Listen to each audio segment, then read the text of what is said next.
everyone. On behalf of Women Development Department Punjab, I am delighted to welcome you all at the launch of herTalk, an event commemorated to recognize the elimination of violence against women. So many dynamic young women and men amongst us. Originated in 2012, the Women Development Department has come a long way in the rehabilitation of women. Our program draws attention on the initiatives taken by the Punjab government. Now I'd like to invite respected Secretary Ms. Bushra Ahmad to deliver the welcome note. Please enlighten us, madam.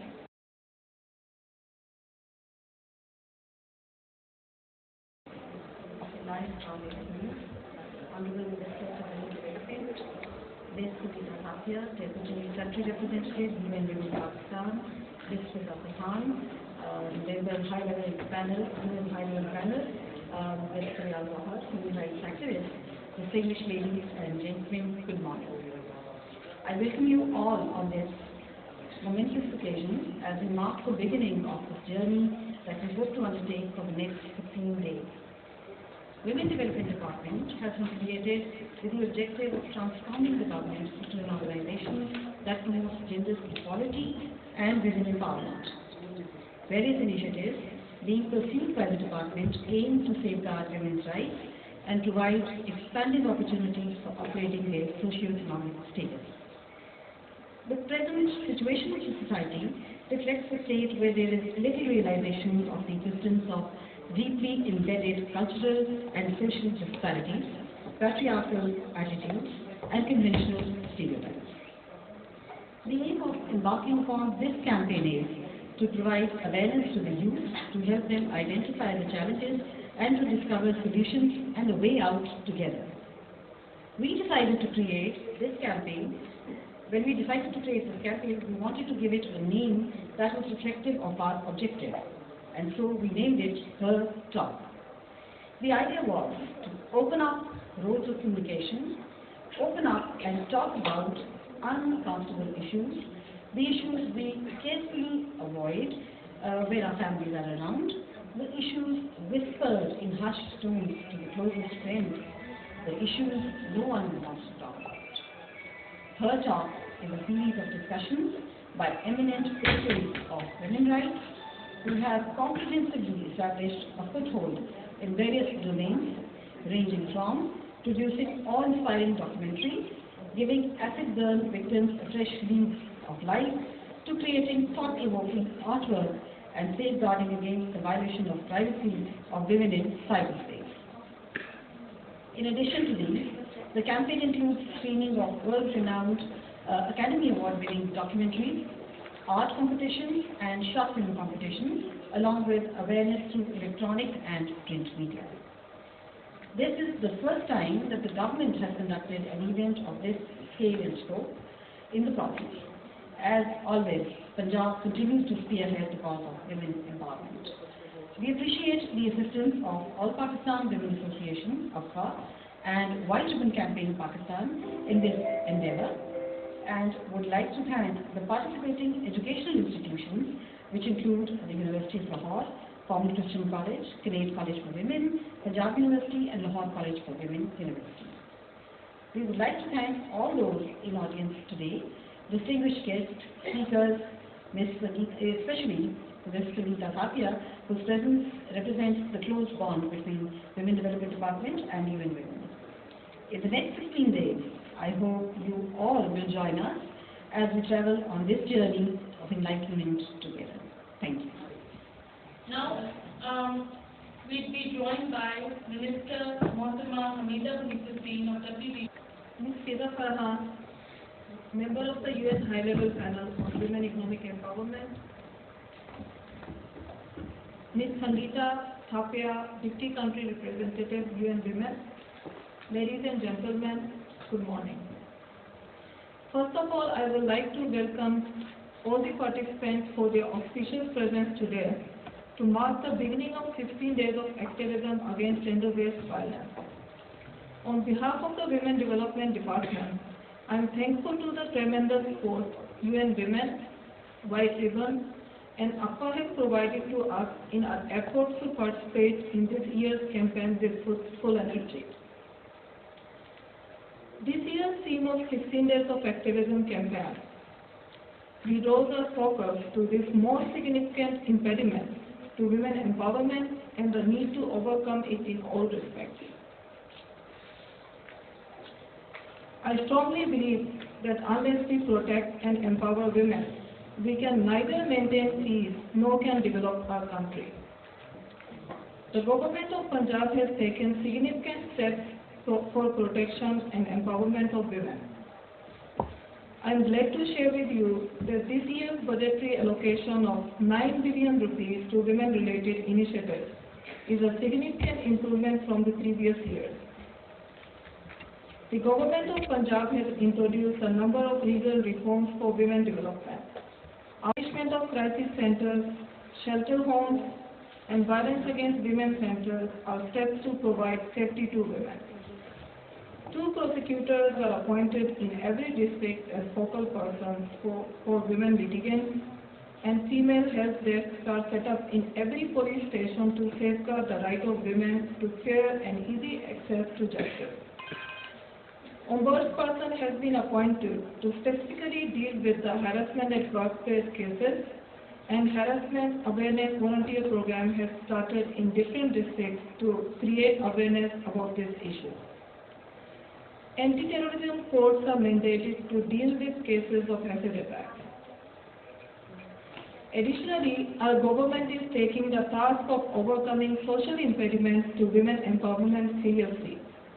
Considering the role of education in eliminating gender stereotypes and gender-based violence, the curriculum of schools is being changed and gender awareness program has started in different colleges. We understand the need for updated data on gender-related indicators to help us effectively chalk out policies aimed at women empowerment. Therefore, the Gender Management Information System is regularly updated and maintained, and the Gender Parity Report prepared every year to assess our progress and provide direction for future policy action. Lastly, I would like to reiterate that government of Punjab is determined to continue its efforts to empower women and snub every manifestation of gender-based violence against women. I believe that women empowerment talks, competitions, and awareness campaigns planned as a part of the 16 Days of Activism this year would help us towards this end. We hope to continue this spirit and work together in future as well. Thank you very much. Thank you so much, ma'am. I'd like to invite now Ms. Sangeeta Thapia, who will further enlighten us. Please come ahead. Thank you very much. Your Excellency Hamida Wahiduddin, Minister of Women Development, Government of Punjab, Ms. Bushra Imam, Secretary of Women Development Department, Government of Punjab, Ms. Fiza Farhan, a member of the UN High Level Committee on Women's Economic Empowerment, representatives of government and academic institutions, the media fraternity, students, distinguished ladies and gentlemen. On behalf of UN Women, the United Nations entity for gender equality and the empowerment of women, it is my privilege and pleasure to join all of you today on 25th of November, which is the day on the elimination of violence against women, and on the launch of herTalk 2016 by the Women Development Department, Government of Punjab. With the adoption of the Sustainable Development Goals in 2015, ending violence against women is now being increasingly recognized as a prerequisite for achievement of all other goals. Goal number 5 of the agenda aims to achieve gender equality and empower all women and girls, and includes specific targets to eliminate all forms of violence against women and girls. For the first time, and rightly so, ending violence against women and girls has become a core part of the global development agenda. Women's empowerment, and particularly the whole issue around ending violence against women is also one of the top priorities for women globally and also in Pakistan. And we are proud of our strong partnership with the Women Development Department that continues to demonstrate its strong commitment towards protection and promotion of women's rights. With promulgation of Punjab Prevention of Violence Against Women Act, as well as the establishment of female head desk, and there are several others that we just heard from Madam Minister, the various achievements that the government of Punjab has been able to take forward. We feel that the government of Punjab, again reiterating, has been able to make huge strides in promoting gender equality in Punjab, and in particular for ending violence against women and girls, which is a scourge on humanity. I'd like to congratulate the Women Development Department under the able leadership of you, Madam Minister and Madam Secretary, for its achievements and the vision that you have created to take this agenda forward. It is heartening to see that we have all made a lot of progress in protecting women and girls from violence, but there is still a greater need than ever to work collectively on a systematic and comprehensive comprehensive approach towards realization of women's human rights. We must continue to work on changing mindsets and attitudes that perpetuate violence against women. In reinforcing all the efforts being undertaken in Punjab and across Pakistan to end violence against women and to coincide with 60 days of activism, UN Women Pakistan just 5 days ago launched its new quote-unquote Beat Me campaign through social media, bringing an unconventional twist to advocacy on women's rights.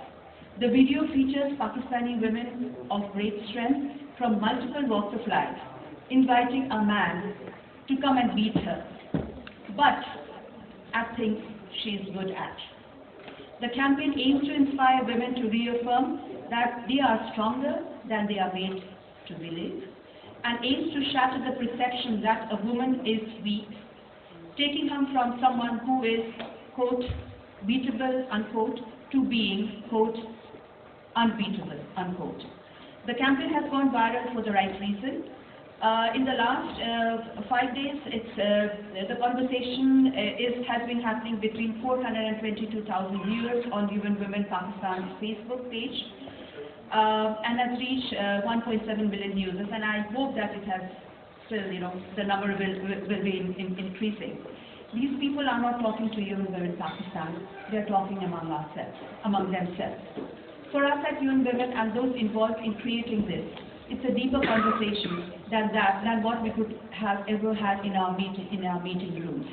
And we are very, very proud that we had Fiza Farhan in the video, who herself is a role model.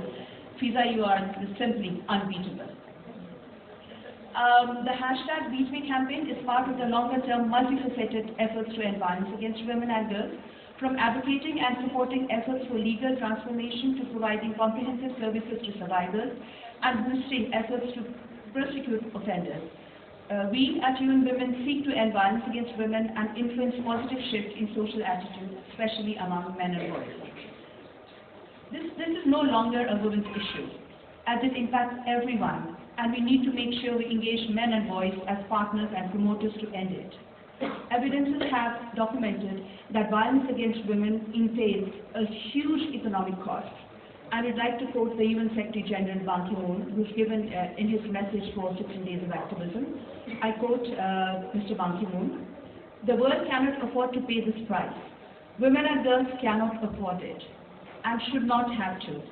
Yet, such violence persists every day around the world, and efforts to address this challenge, although rich in political commitment, are chronically underfunded," unquote. This holds true for Pakistan as well, in my opinion. Therefore, there is a need to continuous investment, both financial and technical, to address this grave violation of human rights of women and girls from all stakeholders, including the private sector as well. Very aptly, the slogan for this year has been, quote, "Orange the world, raise money to end violence against women and girls." In concluding, I am very grateful to the Women Development Department for inviting me to join the commemoration and say a few words on behalf of my organization. Thank you very much, and congratulations once again to Madam Minister, the Secretary, and the Women Development Department, for taking this forward and for this launch. Thank you very much. We are pleased to have the opportunity of being joined by Ms. Pita Pradhan, who is currently member of the UN High-Level Panel on Women Empowerment. She is also the Chairperson, Chief Minister Punjab Task Force on WEE. Please put your hands together for Ms. Pita Pradhan. Good morning, ladies and gentlemen. Honorable Minister of Development, Meera Bing, Honorable Secretary, Bushra Ahmad, Deputy Country Representative, UN Woman, Ms. Sangeeta Thapia, our guest, is it Thapia or Thapa? Thapa? Okay, Ms. Sangeeta Thapa. Our guest for the morning, Ms. Faryal Gohar, ladies and gentlemen, the youth in this room, the women in this room, good morning. I'm joining you today in two capacities, as a UN high-level panel member for the Secretary-General's high-level panel on Women Economic Empowerment, of which I'm proud to represent Pakistan on, as well as my recent nomination as Chairperson to Chief Minister Punjab's Task Force on Women Empowerment. But other than that, I'm joining you as a woman, as a young woman in Pakistan who broke many stereotypes, cultural barriers, challenges, and made her way in unconventional sectors of the country, namely energy and development, social development for the women. And now I feel it's time for me to talk to women around in this room and everywhere in this world to give back the empowerment that I got from the world and give it to more women and create more Fida Farhans out of Pakistan and the world. So, just to give you a little background about the high-level panel. The high-level panel responds to gender gaps in economic opportunities by unlocking potential that is being hindered through norms, legislation, or a mismatch of resources, among many others. It brings together influential and diverse leaders and experts from the government, from the private sector, from academia and civil society to drive partnerships and present action-oriented recommendations to cater to the very diverse and complicated challenge of women economic empowerment. This issue is not just an issue that Pakistan has, it's a global epidemic, it's a global issue that all global leadership, civil society, private sector are working together and collectively to resolve. My objective, however, after being on the United Nations high-level panel was not only to prioritize and identify solutions, but move beyond advocacy to action. And how could we have achieved that action? Upon returning from my first meeting with the UN high-level panel, I partnered with the Government of Punjab and the Women Development Department to tackle gender equality in both the private and public sector by launching the Call for Action. In March 2016, we launched the Call for Action with the Women Development Department to represent the great initiatives happening on women empowerment in Punjab on an international level. And believe me, I'm saying this from a private sector approach here, and I'm saying this from somebody who represents Pakistan on international panels. Punjab, particularly, and Pakistan are doing great initiatives and great effort as far as empowering our women is concerned. When we sit in ministerial and government meetings with Costa Rica, with even United Kingdom, Punjab has taken quite a lead with all the initiatives, and we must give a round of applause to the Women Development Department for their initiatives for women economic empowerment, which are truly a global example. Most recently, this campaign led to the creation of a task force by the Chief Minister's Office on Women Economic Empowerment, again to notify the importance of this issue with the Chief Minister Punjab's personal commitment. The Task Force on Women Empowerment is the only task force that is existing in the Punjab government right now. Why? Because there's a personal commitment of the Chief Minister Punjab to focus on women economic empowerment, to bring our women out to the surface, to represent the good case studies out of Pakistan on an international level, to bring international best practices to Pakistan, and to create successes together. This task force has all 17 key departments of the government reporting into the task force under the leadership of the Women Development Department and myself as the chairperson. And we are very excited to create a significant impact in the lives of women, the real women, the youth in Punjab in the coming years. We, however, feel the societal barriers and the failure to encourage girls to reach for their dreams is hurtful to both women and to society, which is exactly what we want everyone to start consciously thinking about at an individual level. Today, an International Day for the Elimination of Violence Against Women is important for a number of reasons. Not only is violence against women a basic human rights violation, but it's a heinous act, and we all agree to it. It's a global pandemic, as I said earlier, different from being an epidemic because it can be cured. It can be cured by initiatives taken on not only the government level, on the private sector level, but on an individual level, on the level that all of you sitting here in this room will take in your own personal capacities. This year, the UN launched a global campaign, Orange the World, 16 Days of Activism Against Gender-Based Violence, where different agencies and civil society members are not only raising awareness about all forms of violence against women, which include trafficking, sexual violence, and harmful practices, but also emphasizing the importance of sustainable financing for efforts to bring together women empowerment, which we think is the core solution towards ending domestic violence and violence against women. Members are also working closely with the government on establishing and strengthening legislation that punishes for violence against women and actively supports victims. Again, an area where Punjab has taken the lead with the domestic violence bill and the upcoming home-based work bill, inshallah. Gender sensitization and mentoring from a very early school age is also necessary, and sometimes we are working to overcome adverse gender norms and cultural practices. Again, an initiative taken by the department by signing MOUs with universities to help women take up their own empowerment in their own hands at a very early age when they're graduating from universities. At the very last, I always bring notes for myself to talk about very formal things, but I end up speaking from the heart, and this is always what happens. That's basically because despite all my designations and despite me being on the UN high-level panel and chairperson, I'm still a young woman, fighting my fights every single day, going out and achieving my dreams every single day, achieving my goals every single day. So at the end of everything, I start talking it on a very personal level. And at the end of the whole speech, I would like to just talk to the women in this room and to the men in this room. Because it is, despite the governments can do whatever they want to do for you, the private sector can create opportunities for you, civil society, political leadership, everybody can do whatever their agenda say. However, the onus and the responsibility of ending violence against women lies on the individual, lies on the men and the women in this room and the men and the women in Pakistan and everywhere in this world. We need to take responsibility on an individual level. My journey, how I sort of broke norms and stereotypes and cultures, was based on my individual persistence and commitment to achieve the life of my dreams. And I feel that every woman in this room, every young woman, every woman in Pakistan has the right to achieve that. And the men need to, of course, support that desire. So my message to the woman in this room is to believe in yourself and to believe in your strength as being a woman. Because for me, being a woman is more of a strength rather than a weakness, but only if you know how to unleash the strength within you. So I would just like to leave my remarks on this individual note and let all of you empower yourself on an individual level today and take the resolve to achieve the life of your dreams. Thank you very much. Thank you, Mr. Zafarhan.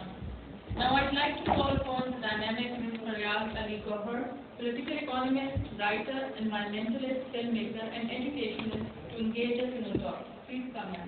Assalamu alaikum, good morning, or this afternoon already. Is it? Not yet, not yet. I think we're doing brilliantly for time. And therefore I'm going to take every minute and every second that is allocated to me by Rama here. I'm going to try and talk while I'm also trying to pull out my laptop because I've got a presentation for you a little later on. Start with, of course, I'd like to thank the Women's Development Department, the Government of Punjab, and I'd like to pay my salutations to the honoured guests here, Ms. Chapa, Ms. Fiza, the Minister, Ms. Wahiduddin, the Secretary, Ms. Busha, and I'd like to thank in particular the young woman who's been in touch with me for the past month or so. It's been wonderful to get to know her, and that she's the person sitting on my right here, that's Salama Shahid.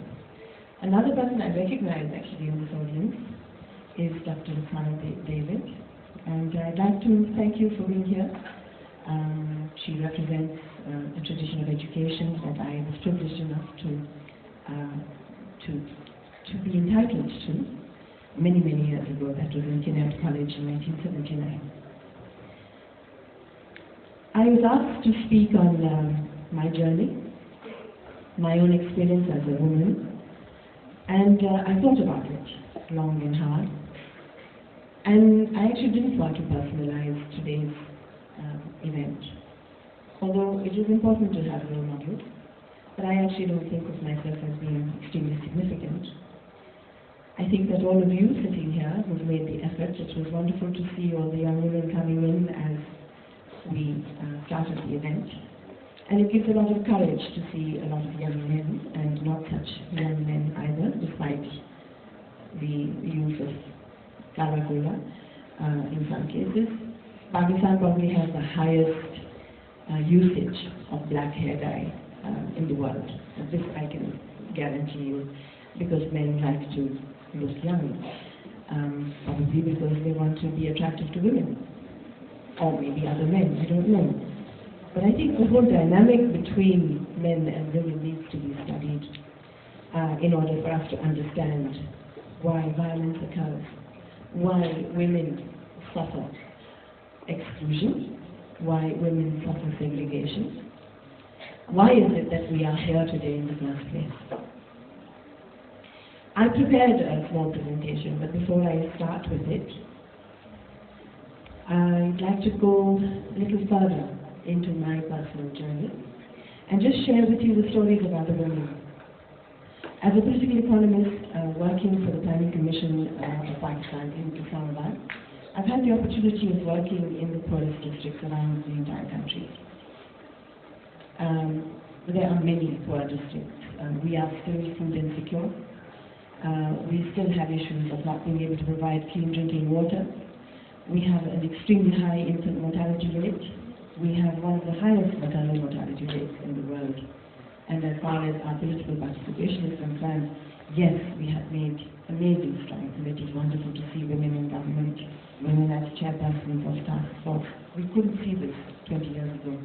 But we are still, unfortunately, behind countries such as Afghanistan in terms of the representation of women in parliament and in the upper house.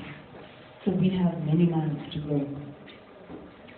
In my journey, which has taken many miles, I've been to the farthest north that I could have gone, to a little village called Shishkat. If we can move to that slide, if we've got the presentation up. Can we have the presentation up, please? I don't have eyes at the back of my head. Let me just tell you what the background of this little story is. In fact, let me just ask why we didn't just call this event Her Story and not Her Talk. Because we talk about history. We never talk about her story.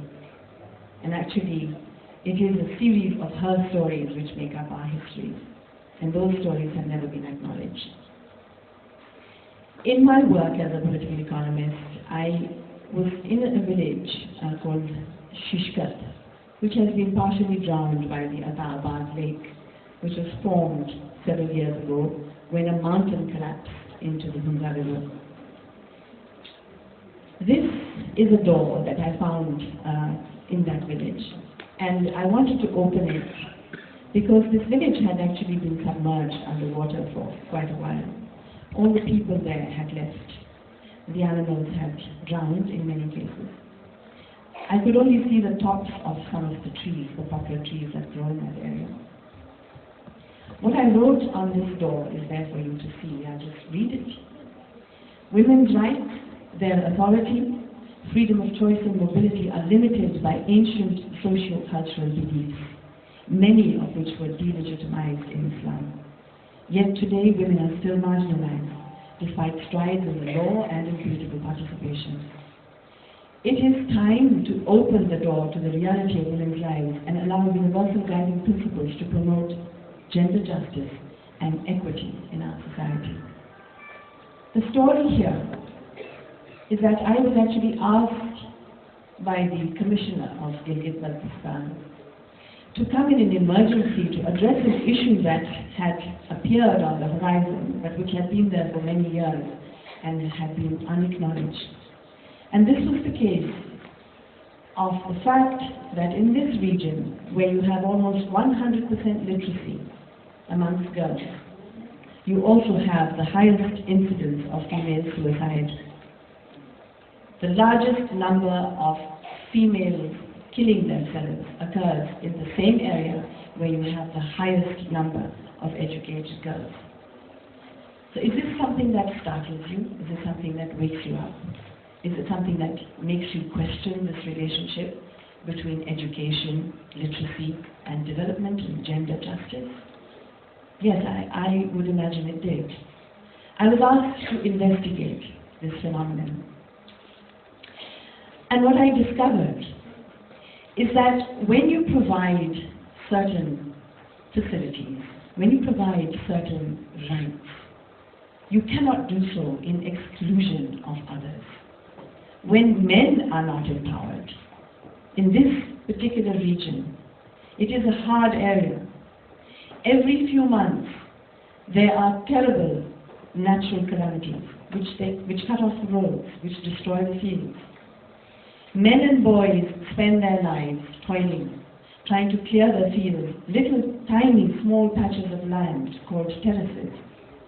They spend their days trying to clear them of the boulders and the rubble that comes down with the glacial floods. They spend 4 months of the summer pasturing the animals up in the Nala where there is some greenery. Otherwise, they have no time for school. So what happens when women have the opportunity to be educated, leaving their men behind? Those girls who want to be doctors, who want to be lawyers, who want to be engineers, who want to be pilots, they are forced to marry young boys who've never seen the door of a school because they cannot. So these young girls have no choice, and feeling trapped in their lives in those circumstances, they hang themselves till death. This, ladies and gentlemen, was the story I wanted to open today's lecture with. It means that we need to reconsider the manner in which we approach development. Development cannot be exclusionary. Development must include every single man, woman, and child in the country. Every ethnicity, every religion, all marginalized groups have to be given affirmative motivations. You cannot just talk in terms of women's empowerment without empowering men. We have to understand who we are. We have to understand what our past was. And we have to understand where our future lies. Some of the ground realities of Pakistan. If we can go to the next slide, please. And the next one. In Pakistan, women are largely poorly represented in critical decision-making positions central to translating laws and policies into practice. Women's participation in the labor force is less than 20% of the total female population. This is not because women don't work. This is because women's work is not acknowledged.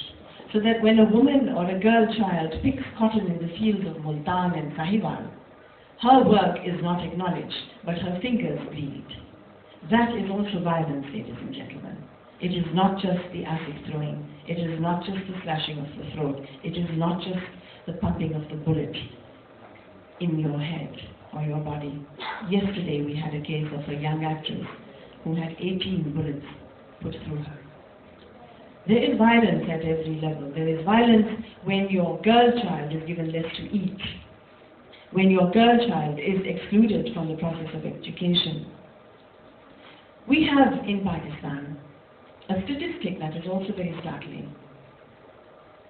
Around the world, the global biological norm, and Ms. Thapa would know this very well, is that for every 100 men or males, there are 106 females. This global biological norm or sex ratio has been reversed in Pakistan and in the rest of South Asia, where today for every 100 men, we have fewer than 90 women in some cases. When you multiply that in terms of Pakistan alone, in terms of the 173 million people in this country, anybody can do the math. We have millions of women and girls who are missing.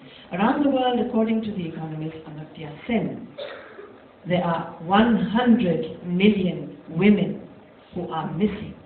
because they have either not been fed enough to survive the first 5 years of their lives, or they have been killed, or they have been aborted once it was detected that the pregnancy a woman carries is that of a girl child.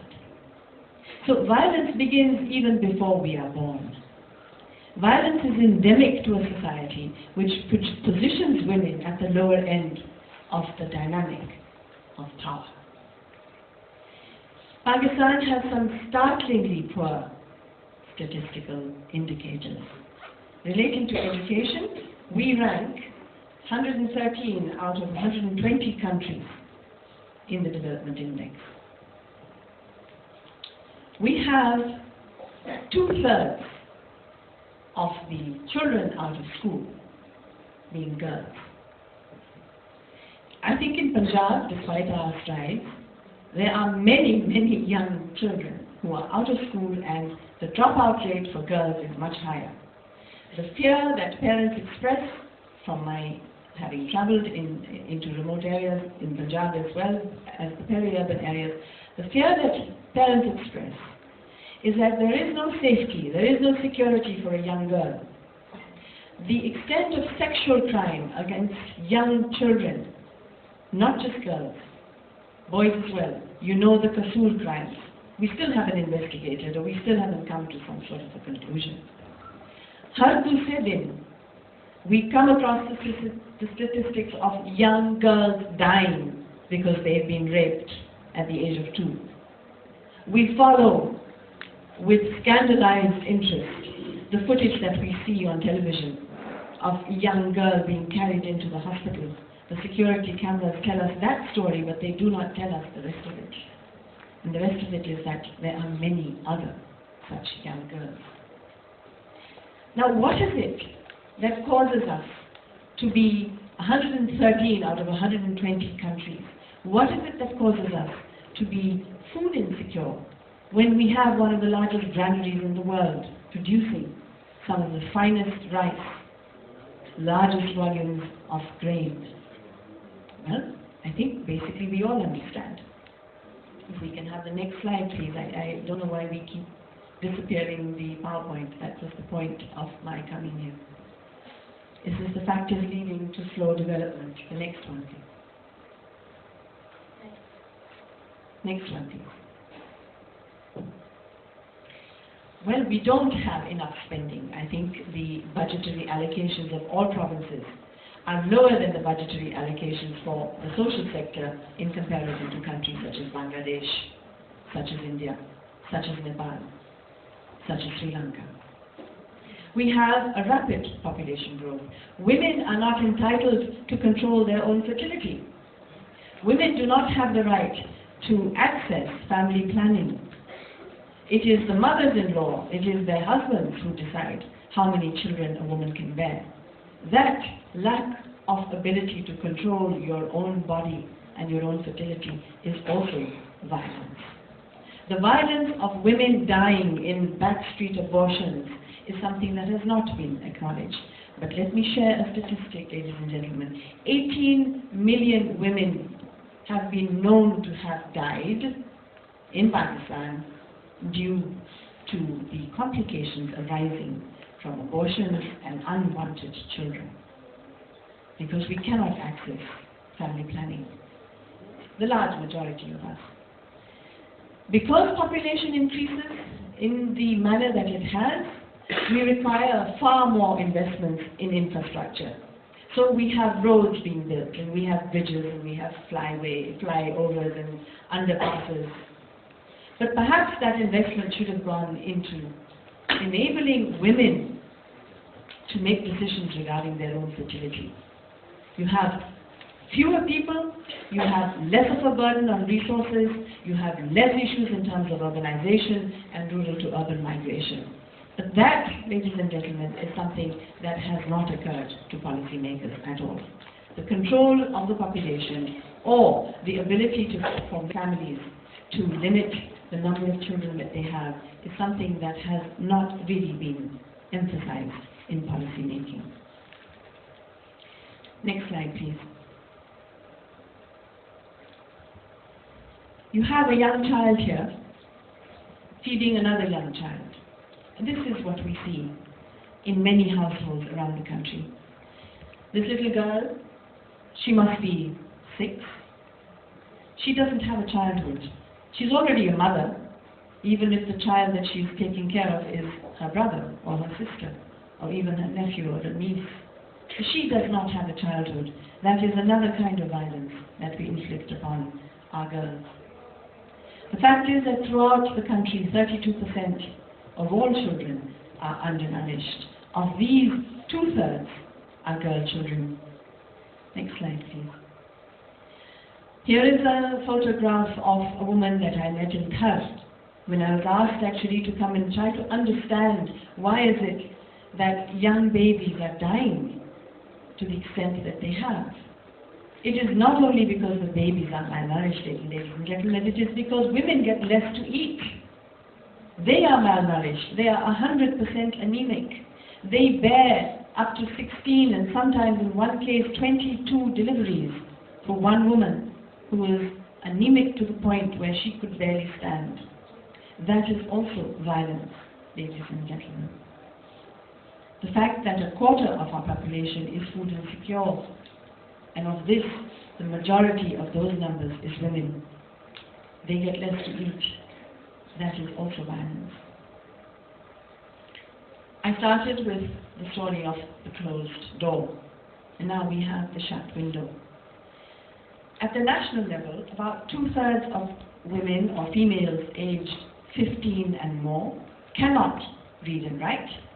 35% of our girls remain out of school, and it is estimated that over 6.7 million children are out of school. The majority of these are girls. 62% of that statistic constitutes girls. The deprivation from an education is also violence.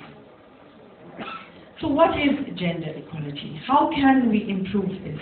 How can we get out of the quagmire that we find ourselves in? We require that there has to be equality of men and women under the law, there has to be equality of opportunity, and there has to be equality of voice. Equality under the law is something that the government of Punjab is making strides towards. I would urge the minister to consider that children, girl children, must not be married before they are ready, physically, psychologically, emotionally, and spiritually. Sindh has passed the Early Child Marriage Act. Punjab needs to, and the rest of the country will follow. So I think one of the priorities, perhaps when you set an agenda, is early child marriage. The fact that women are not receiving the education they should, that they are not receiving the knowledge and information they should, leads to an absence of opportunity. When you don't have opportunity, you are dependent financially, you are dependent for security. A girl stops going to school because her parents are afraid that when she crosses her street in the mohalla, she may not come back. She may come back and be found in a gunny bag, raped and murdered. So there are many instances in terms of where the equality of opportunity can improve a situation for a young girl who wishes to go to school. We also require an equality of access to resources. Very few women own resources. Very few women own land. Very few women own property, despite the fact that in terms of Muslim households, a woman is entitled to her share of her inheritance.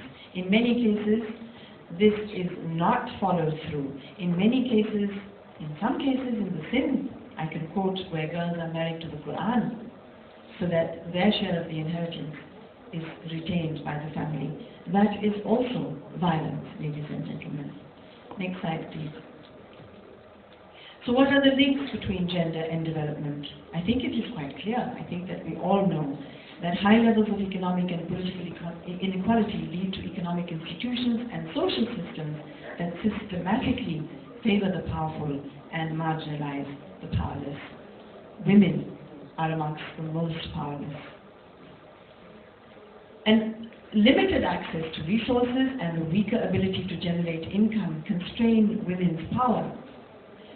I'd like perhaps for any of you here in the audience, at some point I was asked to open the discussion to questions, to tell me if you feel that in your educational institutions, in your homes, wherever you sit, where there are men, is your voice heard? Is your voice powerful? Is your voice taken seriously? This is a question that I want to ask you. Perhaps I'm wrong. I know that my voice is heard because I am privileged, but I am not representative of the vast majority of Pakistani women. Next slide, please. In fact, we'll just go through these because I've already talked about a lot of the issues here. In conclusion, let me say that there is compelling evidence for the state to intervene to promote gender equality. Gender needs to be systematically integrated into analysis of economic problems. It must be integrated into the policy process, in the planning and budgetary process, in the implementation and evaluation levels. I am very pleased to hear, I believe it was the Secretary or the Minister Sahiba who mentioned that there is a sizable allocation of funds now, which is 9 billion. I think that the engendering of that budget is absolutely essential. If you would like, I as a Pakistani citizen and as a proud woman, I would like perhaps to assist if necessary in terms of how budgets can be engendered and how the prism that you employ is basically geared towards bringing women up to the level that we would like to see them at. I started with the story of the closed door. Let me tell you what that story was. When I went to Gilgit-Baltistan, and I'd like you to show the slide of the two little girls, I discovered that the reason the girls were killing themselves is because they said, कि madam आप हमें तालीम देकर एक खिड़की बना देते हैं जिसमें से हम दुनिया को देख सकते हैं, लेकिन वो दरवाज़ा नहीं बना जिसमें से हम दुनिया के अंदर दाखिल हो सकते हैं. For you, Mustafa, Madam, by allowing us an education, you provide a window from which we can see the world, but you do not provide the door through which we can step into the world. These are the girls who have seen their sisters, their colleagues, their classmates hanging themselves till death. We do not wish to see any more deaths of this kind, of the kind where women are slashed to death, bludgeoned to death, where acid is thrown on them, 30% burns and more, inevitably leads to death. I started the story from the far north of our country. It is a beautiful country. I end it with the next slide, which is one of the women I worked with in rural Sindh. Her name is Champa. She is a Hindu woman. She is one of the women whose homes were devastated during the 2010 floods. Even today, 800,000 families live without shelter. She built this platform. She was taught by a very enterprising woman called Yasmin Nari, who is an architect, in fact, is Pakistan's first woman architect. She was taught to make this smokeless chula. Can you see the chula? And she realized that when she taught other women to build this chula, she not only gained 200 rupees per training, she also gained a certain status in that village. She elevated herself. As you can see, she sits on a platform. She's got steps going up to it. She increased her power. She increased her voice by accessing knowledge and technology. This chula, you can see there's a chimney up there. So the smoke goes up and not into her eyes. It is known as a smokeless chula. it also has 2 chambers, so that you burn wood, but you benefit for twice the energy that is generated by the same amount of wood. So, you save forests, you save fuel, and you save the woman's eyes from the smoke. It is at this point that I'd like to share that last story. At an earlier time, when I was visiting the Sindh for my research on poverty and women, I came to know that in a similar village in Badin, natural gas was being made available for the first time. So I asked the women, मैंने उनसे पूछा कि क्या इस gas का आना, meaning development का आना, एक सहूलत है? आपको वो सहूलत जो है उससे आपकी जिंदगी पर क्या असर होगा? So there was silence, बिल्कुल खामोशी थी. बहुत सी खवातीन थी उस छोटी सी एक झोंपड़ी में. And then one woman spoke. And what she said, I'll never be able to forget, and I always relate it whenever I speak on these issues. She said, बीबी, बिल्कुल सहूलत है. हम तो मीलों मील दूर चलते हैं, नंगे पांव, तपती धूप में, सहरा में, ईंधन लेने, ताकि हमारे बच्चे रोटी खा सकें. हमारे शौहर को चाय चाहिए होती है. वो सहूलत तो है, लेकिन बीबी, हमने ये सुना कि इस आग का धुआं नहीं होता. ये गैस जो आ रही है, इसकी आग का धुआं नहीं होता. तो अगर धुआं नहीं होता, तो हम अपने आंसू किस धुएं में रोएंगे? For you, Mustafa,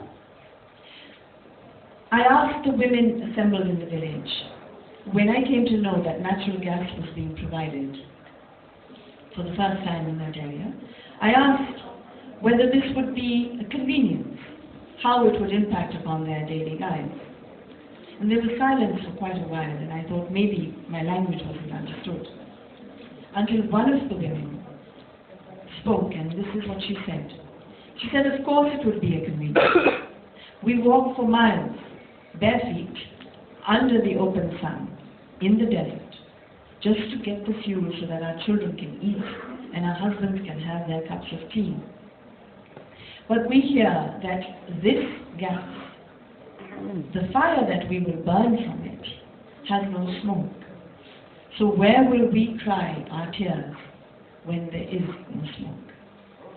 So ladies and gentlemen, the wisdom of a woman from a rural village is the wisdom we need to listen to. Development is only tenable when every single person is a party to that process.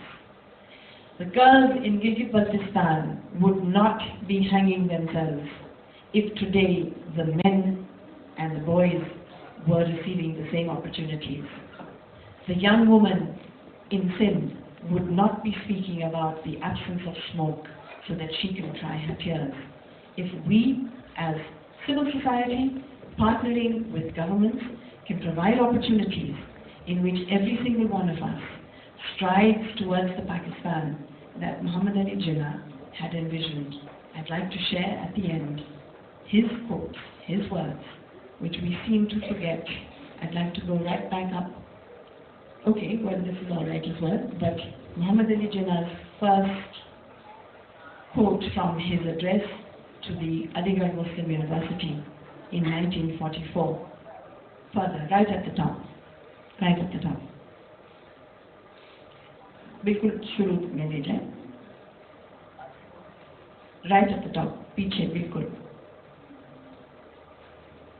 Just look at it on the slides, I'm sure you can see. I'll read it to you. Jinnah said, no nation can rise to the full height of glory until your women are side by side with you. We are victims of evil customs. It is a crime against humanity that our women are shut up within the four walls of their houses as prisoners. There is no sanction anywhere for this deplorable condition in which our women have been forced to live. Ladies and gentlemen, if we cannot come up to the vision of our founding father, then it is a dark night ahead of us. But when I see all of you here in your very, very bright clothes, which I saw as rays of sunlight when I came into this room, then I think that that dark night is being dispelled, because you, as women, are the sunshine that shines.